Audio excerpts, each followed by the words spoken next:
अकोट तालुक्यामधल्या पनेरी गावकऱ्यांचा लोखंडी रॉडवरून जीवघेणा प्रवास सुरू आहे। पनोरीकडे जाणारा पठार नदीवरचा रस्ता पाण्याखाली गेलाय, त्यामुळे पनोरी गावाचा तालुक्याशी संपर्कच तुटलाय। त्यामुळे गावातून शेतीसाठी किंवा दैनंदिन कामासाठी जाणाऱ्या नागरिकांना अक्षरशः लोखंडी रॉडवरून जीवघेणी कसरत करावी लागते। गावाकडे जाणारा पर्यायी रस्ता नाहीये, त्यामुळे नागरिकांना अशा प्रकारे जीव धोक्यात घालून या रॉडवरून नदी ओलांडण्याची वेळ आलेली आहे। अशा प्रकारे हा जीवघेणा प्रवास करावा लागतोय गावकऱ्यांना। बघा, ही दृश्य अकोला पानेरी गावकऱ्यांचा हा जीवघेणा प्रवास सुरू आहे। नदीवर पूलच नाही आणि त्यामुळे अशा प्रकारे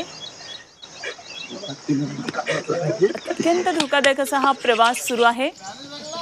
अकोल्यातली ही घटना आहे। अकोट तालुक्यातल्या पानोरी गावकऱ्यांचा लोखंडी रॉडवरून असा हा जीवघेणा प्रवास सुरू आहे।